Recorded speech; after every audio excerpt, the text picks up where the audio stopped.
quite nice to make some cute little houses today. So I'm going to draw out some house shapes with a watercolor pencil. I've got gold Faber Aqua, Faber Castell watercolor pencils here, and I'm just going to put some houses. So the houses at the front are going to be larger than the houses at the back of the page, just for a bit of perspective. And I'm going to draw them on and then use some watercolor paints, and I'm going to use Gansai, Tambi, Kuretake, the Art Nouveau set, and I'm going to use greens and greys. So I've got green, grey, shadow green, coral pink, alizarin crimson and mauve taupe, and I thought those colours would look nice together. I'm using the watercolour pencils just because they're so easy to merge into the background once you add your watercolour paint on top, so you won't actually see the lines. If you haven't got watercolour pencils, just use normal pencils, but just sketch really quite lightly. I am sketching quite lightly with this watercolour pencil because I don't want any indentations left onto the page that you could see if you put your watercolour paint on there.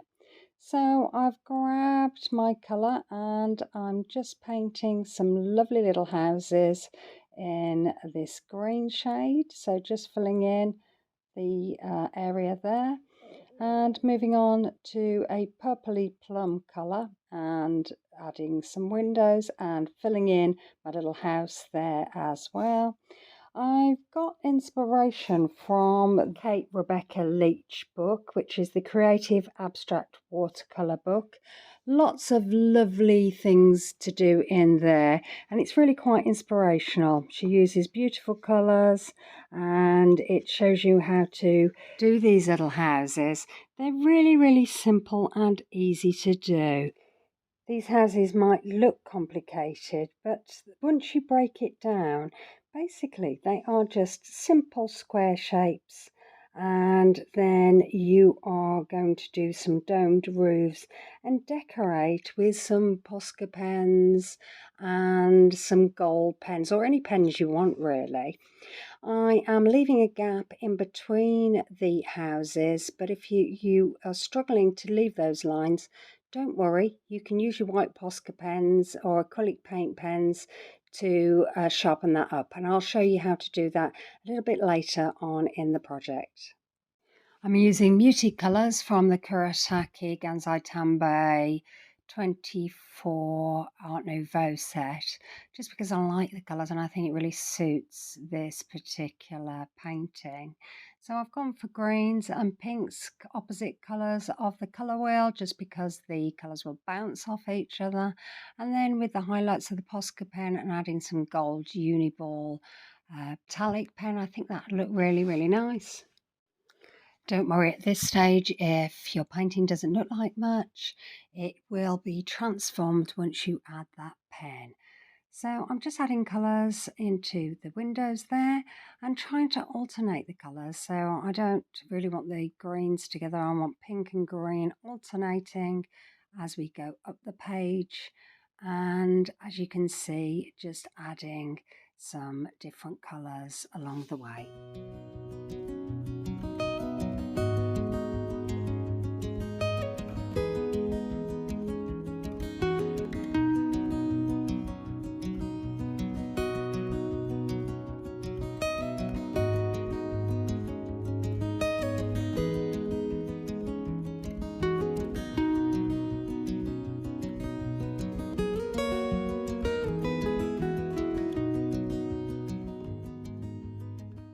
So I've let the first layer of paint dry, and I just want to simulate some little marks that would be on buildings. So I'm just dabbing my brush on there, and that looks a little bit like bricks, I think. And then just pressing the brush down a little bit harder onto the page there, and I think that looks like bushes in front of those houses. And just continuing adding some doorways and adding marks here and there. So these are for roof tiles there. And then just adding some further brick marks. So just filling in where I think, using alternate colours. letting the paint dry again, and I've got the white Posca pen here and I've got a ruler. So I'm just trying to make those lines a little bit more pronounced between the buildings. I've let all that paint dry and it just tidies up any little mistakes that you made or where the colour's touching and just neatens it up quite nicely. So then I want to add some marks onto the roof lines here just to pretty them up. So I'm adding some little lines on these two peaks and then some little dots into this roof line here representing little bricks, and going round again some of the brickwork there and the doors just to make it a little bit more pronounced. So you can do any marks that come into your mind, adding shapes for windows onto your trees, whatever you think would look good, little dots, little lines here and there. It's your picture, remember, so just add whatever you want to. This is really easy and fun to do, and I love doing these kind of little pictures. They're so cute, and I hope you get to try this. Hope you like it. If you like it, maybe you'll consider liking and subscribing. Maybe you'll leave me a comment and I'll come straight back to you. Would love to hear if you're going to try this.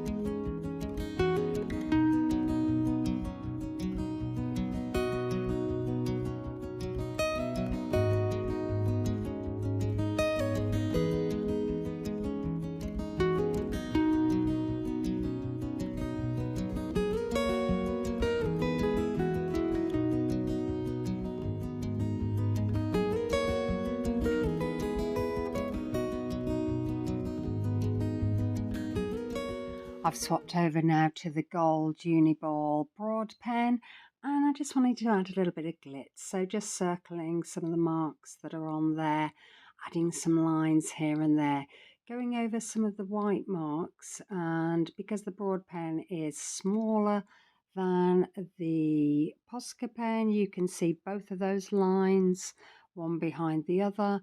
So it just enhances it, makes it a little bit glitzy, and just sets it off nicely, I think.